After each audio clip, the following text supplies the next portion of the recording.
네, 제가 어떻게 해서 미용 경력 5년 만에 복구 시술을 하게 되고 그걸로 이렇게 많은 고객들을 두게 됐는지 궁금하셨던 분들이 많으신가 봐요. 기존에 미용업에 계신 분들도 조금 궁금해서 연락 주신 분들도 많고요. 또 오시는 고객님들께서도 되게 궁금해 하시더라고요. 그렇다면 기존의 복구 시술과 최원장이 하는 복구 시술 어떤 차이가 있고 저는 그걸 어디서 배웠고 어떻게 알게 되었는지에 대해서 설명을 한번 드릴게요. 네, 저는 지금 이제 하는 복구 시술을 제가 2년 전에 11월, 12월 그쯤에 제가 배우게 되었습니다. 근데 이 시술을 제가 어떻게 해서 배우게 되었냐면 그 강사님께서는 내가 지금까지 봐온 시술들과는 다른 얘기를 하셨어요. 그분이 하시는 말씀은 제품이 특별한 게 필요가 없다. 제품에 의지하지 마라. 그리고 두 번째 말씀이 뭐였냐면 정말 실력자는 하루에 10번, 10펌을 하더라도 그 모발 무너뜨리지 않고 그리고 모발을 죽이고 살리고도 할 수 있다. 모발이 잘못되었어도 당황하지 않고 다시 모발을 원상복귀시킬 수 있다는 말씀을 하셨어요. 하루에 반복 시술을 몇 번이나 하더라도 그 모발이 무너졌더라도 다시 살릴 수 있는 게 진짜 미용사다. 되게 명언이잖아요. 근데 그분이 그렇게 말을 했다고 해서 제가 믿을 사람은 아니에요. 아시는 분들은 아시겠지만 저는 심리학자이기도 합니다. 지금 심리학자가 되기 위해서 공부를 하고 있는 사람이잖아요. 심리학은 과학이에요. 과학은 증명이 되는 수준이어야 돼요. 눈에 보여야 되는, 관찰되어야 되고 반복적으로 관찰될 수 있어야 되고 그게 일반화될 수 있는 게 과학이거든요. 이 부분도 지금 잘못 알고 계신 분들 많아서 잠깐 설명드렸어요. 그런 심리학이라는 사회과학 영역을 공부하는 사람으로서 그 말로 그냥 듣고 믿고 이런 사람은 아닙니다. 그래서 그분을 저는 교육을 거의 안 받았어요. 제가 처음에 미용계 발 들이고 교육을 받았는데 제품을 팔라는 이제 그런 중점이 많더라고요. 팔고 싶어 하시는. 그래서 제가 뭐 제품을 산 적도 있고 뭐 한데 제가 큰 지출은 하지 않고 샀었지만 뭐 도움이 크게 안 되더라고요. 그래서 제가 그 다음부터는 교육에 대해서 좀 의심을 많이 품었어요. 그리고 정말 많이 서치를 했죠. 많이 찾고 검색하고 했는데 우연히 이분을 알게 된 거예요. 어떤 어떤 제품 업체 때문에. 근데 요 강사님께서 주로 하신 말씀은 강사님이 저에게 하신 말씀은 이제 시술을 할 때 그 모발을 분석할 수 있어야 된다는 말씀을 하셨었어요. 그래서 그 모발이 이제 구조적으로 어떻게 됐는지를 이해를 하고 있어야 그 모발을 사진만 보더라도 그 이전 시술에 대해서 읊어내야 된다는 거예요. 근데 되게 어떻게 보면은 점쟁이 같은 말인데 저는 되게 솔깃했어요. 그래서 그럼 제가 사진을 그 원장님한테 그 강사님한테 보내드렸거든요. 강사님, 제가 오늘 이런 머리를 하려고 했었는데 실패했었다. 근데 이런 머리는 어떻게 시술해야 되냐 이렇게 말씀을 드렸는데 강사님께서 진짜 친절하게도, 요즘엔 안 친절하시던데 친절하게도 저에게 이 머리는 어떤 머리고 이 머리 모양을 보니, 이 컨디션을 보니, 좀 착대해서 자세히 찍었을 때 또 보니 이 머리는 어떤 시술을 받았고 어떤 시술 때문에 어떻게 됐고 그 다음 어떤 시술을 받았을 것이고 지금 어떤 상태일 것이다 라는 걸 읊어내시는 거예요. 물론 그 당시에 저도 그렇게 읊으신다고 해서 자세히 알 건 못됐지만 저는 되게 상담을 잘 꼼꼼하게 하는 사람이거든요. 그래서 알고는 있잖아요. 고객님께서 어떤 시술 이력을 가지고 계시고 어떤 컨디션으로 어떤 게 불편해져 여기 오신 건지를 알고 있었기 때문에 저는 그 분이 정확하게 말씀하고 있다는 걸 알 수 있었어요. 그래서 그분을 제가 모시기로 했습니다. 정말 하루 교육을 받았는데 이제 제대로 이론적인 모발과학 교육을 받은 거는 한 3시간 그 정도 됐었고 점심을 먹고 데모 시술을 보여주셨었어요. 근데 데모 시술이 중요한 게 아니라 그 이전의 모발과학이 정말 참신했어요. 저는 고등학교 때 생물2와 화학2를 했습니다. 원래 이과였어요. 그래서 그 이과였고 또 저는 과학을 되게 좋아했는 사람으로서 관심이 되게 많았기 때문에 그 단백질의 결합과 이런 거에 대해서 되게 흥미로웠어요. 그리고 화학식도 되게 친근했거든요. 그런데 이제 복잡했는데 친근하고 좀 신빙성이 있어 보여서 계속 들었어요. 근데 일단은 그 강사님이 하시는 핵심적인 말이 뭐였냐면 결합을 끊고 결합을 이어야 된다는 거예요. 그리고 이 결합과 결합 사이에 수분과 뜸이 열이 되게 중요하고 이 결합을 끊는 것도 안정적이어야 된다는 게 되게 핵심이셨어요. 그러면서 그 강사님의 가장 큰 메리트가 뭐였냐면 아무것도 안 갖고 오셨어요.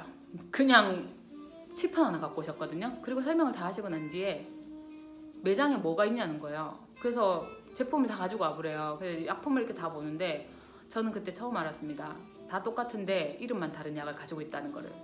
그러니까 예를 들어서 크림치오면 크림치오고 뭐 시스테 아민치오, 아민치오, 치오글리 뭐 치오글리세린 뭐 이런 식으로 뭐 여러 가지 막 단어들이 막 적혀 있어요. 전성분에 보면 그 전성분들을 다 보시더니 결국 같은 거였어요.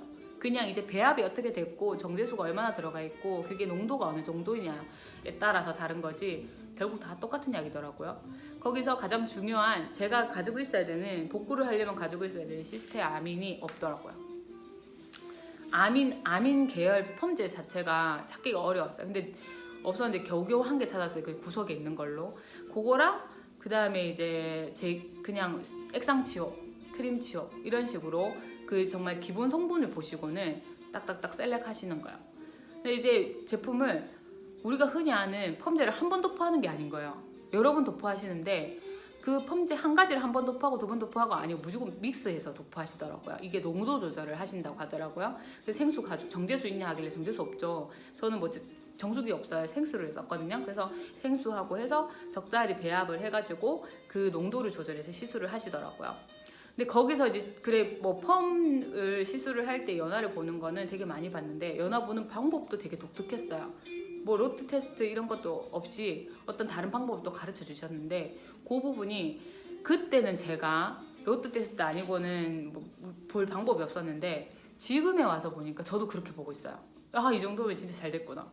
그러니까 그분이 하시는 방법은 기존에 제가 배웠던 방법하고 전혀 다른 거예요. 너무나도 원리적인, 너무나도 프린시플한, 정말 원론적인 그런 시술을 하시는 거예요. 그 부분을 강조하시고 가장 중요한 거는 제가 아이롱도 20ml짜리밖에 없었고 그 당시에 일단 열펌 기계가 없었던 거예요. 제가 가지고 있던 게 직펌기인지도 몰랐어요. 저는 직펌기라는 거는 세팅기하고는 달라요. 열을 알 수가 없어서 시술 사고가 날 수밖에 없는 그런 기계였어요. 근데 강사님께서 그 옛날에 그 옥펌기 같은 거를 손으로 만져보시고는 이게 뜨거움 정도와 강도를 보시고는 시술을 하시는 거예요. 그러니까 중요한 핵심은 뭐냐면 펌제도 구성이 제대로 갖춰지지 않았고 저에게는 클리닉제도 이렇게 있지 않았고 그 다음에 기계도 제대로 된 게 없었어요. 아무런 조건이 없는데 다 터진 머리를 시술하시는 거예요. 그 머리가 다 터진 거라는 걸 그럼 또 어떻게 알았냐? 사실은 괜찮은 머리인데 시술한 거 아니야? 아닙니다. 제가 복구를 모르고 열펌을 무한정 반복한 저희 시어머니의 머리였어요. 그래서 우리 어머님은 괴로워하셨어요.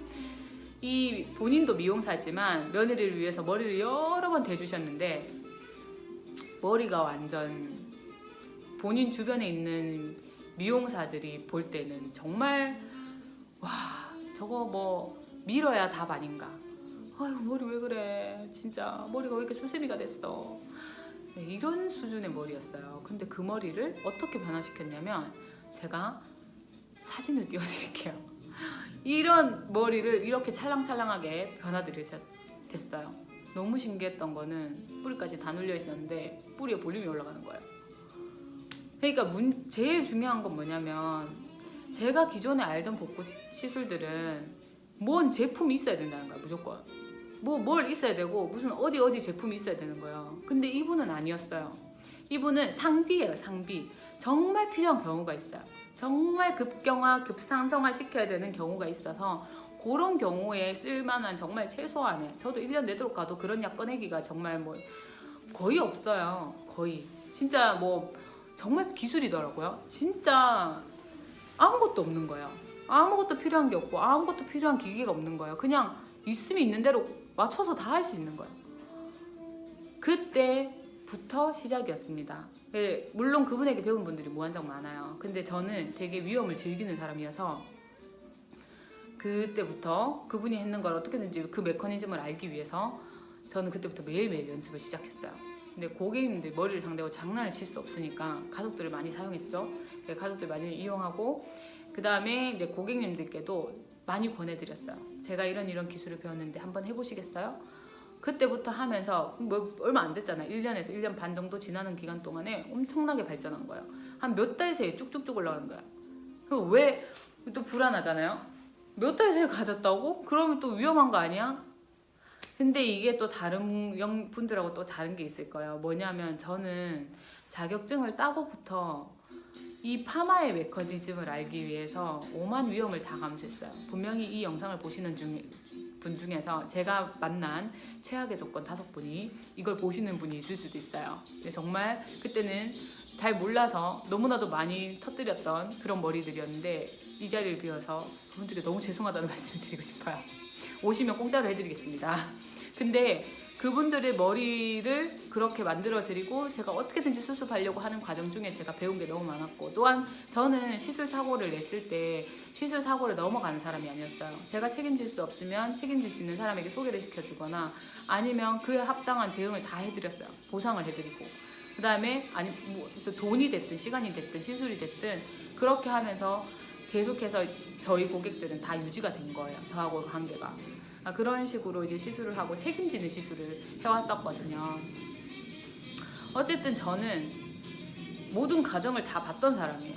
어떻게 하면 어떻게 되고 어떻게 하면 어떻게 되는지를, 그러니까 부정적인 상황이 되는지를 너무 많이 했던 거예요. 이렇게 하면 녹고 저렇게 하면 타고 이렇게 하면 수세미가 되고 저렇게 하면 철이 되고, 이거를 제가 많이 본 상태에서 그 강사님의 시술을 받고 그 다음에 그 강사님께 교육을 들었고 그 다음 시술 과정 중에서도 그 기본 메커니즘 안에서의 시술을 배열을 하면서 무수히 많은 레시피들을 썼어요.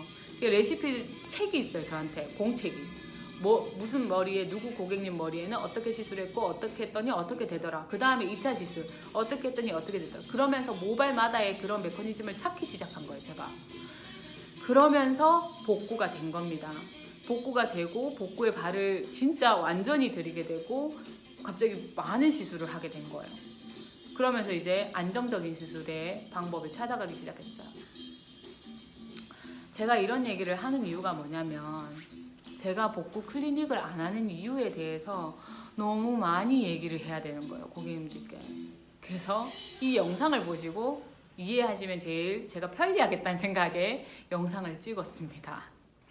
저는 그 복구 클리닉이라는 개념이 왜 없는지에 대해서 설명하는 게 너무 힘들었어요. 이런 정보를 전혀 모르시고 미용실에 오시니까 너무 어렵더라고요. 보통은 다 클리닉 해야 된다고 생각하는 거예요. 근데 클리닉 돈 아깝잖아요. 50만 원, 100만 원 주고 가서 클리닉 받을 때마다 5만 원 주고 너무 아깝지 않아요? 그러니까 이렇게 한번 시술을 받으면서 제대로 모발을 교정하고 재정렬함으로써 모든 게 다 끝나는데 편리한데, 기껏해야 밸런스 맞추고 원래대로 교정하는 그 자격 간단하게 하는 거 뭐 진짜 시술 받고 그 다음 시술 사이에 한 번 할까 말까 하는 그 정도만 해도 사실 5만 원 부담스럽잖아요. 근데 한 번 제대로 시술 받으시면 진짜 4개월, 6개월이 편한 거예요. 그러니까 그 기간을 생각하면 내가 10만 원, 20만 원 주고 시술하고 난 뒤에 복구로 50만 원씩, 100만 원씩 투자하는 거 너무 비합리적인 거예요. 너무 비효율적이고. 그렇게 해서 돌아가면 집에서는 또 머리 안 돼 또 고민하고 한숨하고. 그거를 저는 진짜 최소화하고 싶은 거예요. 우리 고객님들께서 정말 단순하게 시술 받는 걸 원하는 거예요. 정말 단순하게 시술 받고 생활이 편하기를 원하는 마음에서 열심히 연구했습니다. 그래서 우리 뷰티봄에서 시술하셔서 나 머리 이렇게 됐어 라고 얘기하시는 분들께 진짜 의심의 눈초리 보내지 마시고 좋은 데서 시술 받았구나 이런 얘기 좀 많이 해주셨으면 좋겠고, 그 다음에 이 영상을 보시면서 우리 고객님들께서도 고민을 많이 하실 텐데, 일단은 제가 어떤 마인드로 이 시술을 시작하게 됐고 어떤 마인드로 이런 시술을 하고 있는지에 대해서 좀 많이 이 영상으로서 이해가 되셨으면 좋겠어요. 저는 책임지는 미용사입니다. 제가 한번 잡은 머리는 놓지 않습니다. 고객님들께서 포기하지 않는 이상 나 이 미용사 못 믿겠어, 나 여기서 그냥 그만할래, 이렇게 하시는 분이 아니면 저는 제가 오지 마세요 소리는 안 해요. 같이 어떻게든지 찾아보고 싶어요. 눈으로 현미경으로 관찰해서 얘의 움직임을 보일 수 있는 시술이 아니잖아요. 저희가 그렇게 뭐 엄청 좋은 메디칼 머신을 가지고 있지 않잖아요. 그래서 이거는 제가 가지고 있는 그 지식의 최대한을 가지고, 그리고 기술의 그런 결과물을 가지고 이제 어떤 저만의 통계를 가지고 이 시술을 하는 거예요. 그래서 그런 시술을 하는 시간에 그 시술에 대해서 신뢰를 좀 가져주셨으면 좋겠고, 또 어떻게든지 찾아드린다는 믿음, 이제 먼저 지치지 않으셨으면 좋겠고, 저는 어떻게든지 오셨다면 만들어드리고 나간다는 그런 만들어드리는 미용사라는 그런 믿음을 가지시고 오셨으면 정말 좋겠어요. 그래서 고객님들과 제가 더 신뢰관계가 두텁고 좋은 미용 시술자와 그다음에 고객 관계가 됐으면 좋겠습니다. 끝으로 이제 저희 미용실의 그 시스템에 대해서 간단히 알려드릴게요. 저희 미용실은 제가 심리학을 하는 이유가 있어요. 사람을 상대하면서 사람의 생각에 대해서, 그 사람의 행동을 하는 거에 대해서 이해하지 못한다면 분명히 더 좋은 효과를 낼 수 있고 더 좋은 만족도를 올릴 수 있는데, 그 부분이 이제 조금 줄어들 거라는 생각에서 심리학을 공부하는 거예요. 저는 원래 또 심리학을 공부를 하고 싶어서 오랫동안 준비를 했었었고, 또 학부도 그와 관련된 다른 공부를 했었습니다. 이 심리학을 하는 저로서는 고객님들께 상담을 잘하기 위해서가 아니고, 고객님들의 마음을 어떻게 하면은 편안하게 해드리고 고객님들이 저를 신뢰할 수 있게 하는지에 대해서 연구를 하는 거고요. 그렇기 위해서는 아주 체계적인 그런 시스템이 있어야 된다고 생각했어요. 그래서 문의를 하셔서 답변을 드릴 때 다소 길 수 있어요. 어떤 체계적인 시스템 안에서 답변 드리거든요. 그리고 질문을 막 할 수도 있어요. 그런 거를 이해해 주셨으면 좋겠고, 성실하게 답변해 주신다면 저도 처음에 상담했을 때 금액에서 변동 금액을 하지 않습니다. 거의 상담했을 때 이제 제한한 금액이 그대로 갑니다. 그대로 이제 아무리 더 많이 시술하고 더 많이 시간을 투자하더라도 더 돈을 받지 않아요. 그러니 여러분들께서, 고객님들께서도 제가 하는 질문에 답변을 또 잘 해주시고, 또 오셔서 상담할 때도 편안하게 꼼꼼하게 잘 상담 받으셔서 좋은 시술 받으시고 만족된 결과 얻으시고, 그리고 꾸준하게 뷰티봄의 고객님으로서 같이 만날 수 있었으면 좋겠습니다. 저희 매니저 선생님께서 전화를 받으시고 할 때는 또 친절하게 답변해 주실 테니까, 또 그때도 이제 상세하게 하고 싶은 말씀 하시고 궁금한 거 물어보시면 될 것 같아요. 감사합니다.